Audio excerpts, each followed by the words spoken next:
एक डंडा लेता था एक आदमी और सबके कपड़े खींचता था और साल में 10-20 50 क्विंटल अनाज अपने आप हो जाता था बगैर उसके कमाई के।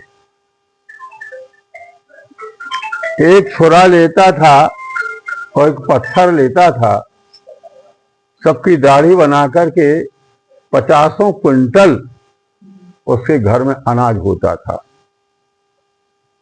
नौकर ईमानदार थे, हीरा की खदनियां सोने की खदनियां मिलकर चोरी नहीं करते थे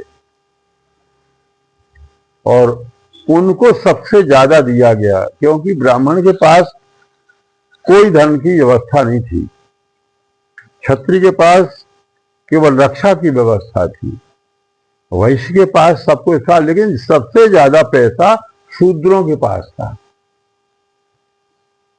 सबसे ज्यादा पैसा इसलिए था कि वो समाज से लेते थे।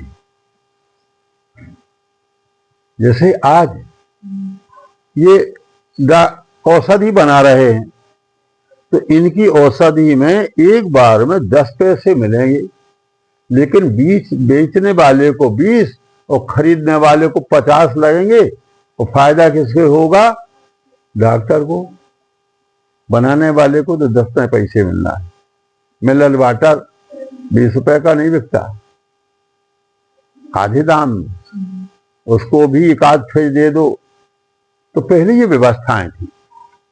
जब से ये बाहरी लोग आए और बाहरी लोगों ने आकर के आक्रमण किया, सोना चांदी के ऊपर बहुत हाथ डाला, तो धीरे धीरे हमारा परिवर्तन हुआ कि यार सोना बहुत कीमती है, धन कमाए।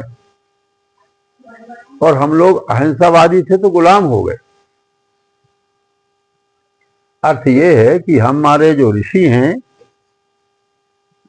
उन्होंने सारी प्राकृतिक की एक एक चीज को अपने शरीर में टेस्ट करके लिखा।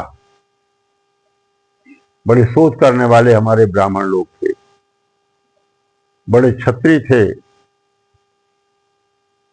शूद्र भी थे सेवा करने वाले। लेकिन अब समस्या विज्ञान की आ गई है। तो विज्ञान में जो दक्ष होगा उसका काम बनेगा और खूब पैसा मिलेगा। ये पहले वो मोबाइल आते थे, वो घुमाने वाले फोन आते थे, लोगों ने कहा ये ठीक नहीं है।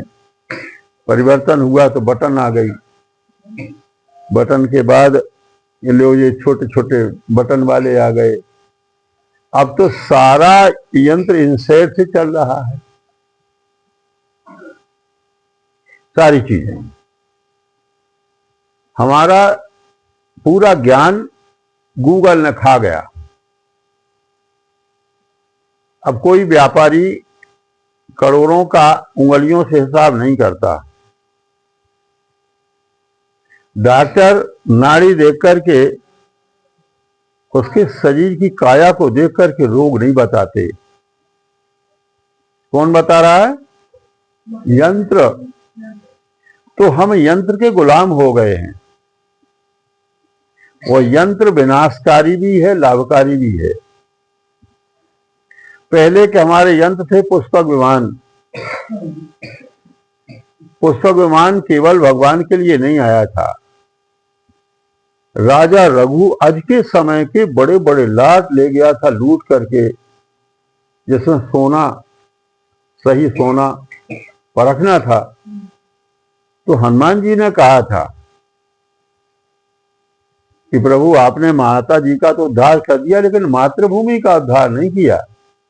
बोले कैसे? बोले आपके आजा परखों की जो फोटो है वो लाट ले आया था, वो ले चलो उसको। फिर वो अयोध्या लाके रखे गए थे। फिर मुगलों ने तोड़ दिया। तो अर्थ ये है कि पहले के मन से यंत्र चलते थे, अब मन से नहीं चलते, बैटरी से चलते। और बैटरी खत्म हुई तो तुम्हारा, पहले के हमारे वाहन अपनी स्वयं की ऊर्जा से चलते थे, घोड़ा। अब उसके पेट में पेट्रोल डालोगे तो जलेगा, नहीं तो वो घोड़ा बंद हो जाएगा। तो हम लोग धीरे धीरे यंत्र विज्ञान की तरफ तो आ गए हैं, लेकिन विज्ञान विनाशकारी है और ज्ञान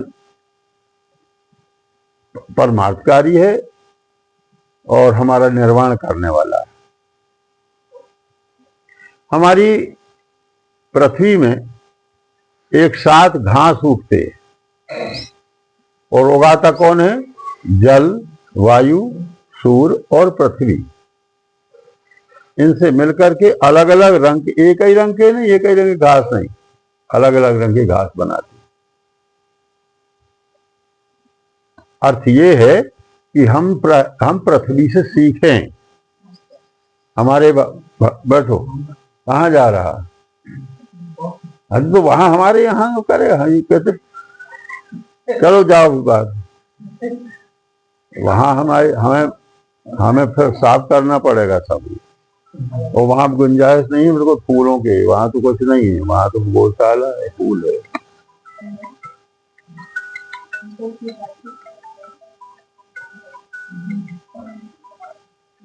हाँ व्यास जी, ये हमारे भोपाल से डॉक्टर आए हैं और ये जबलपुर से आए हैं, ये डॉक्टर नहीं आई है। बहुत से लोग बैठे हैं तो हमारी बाइक ले रहे हैं।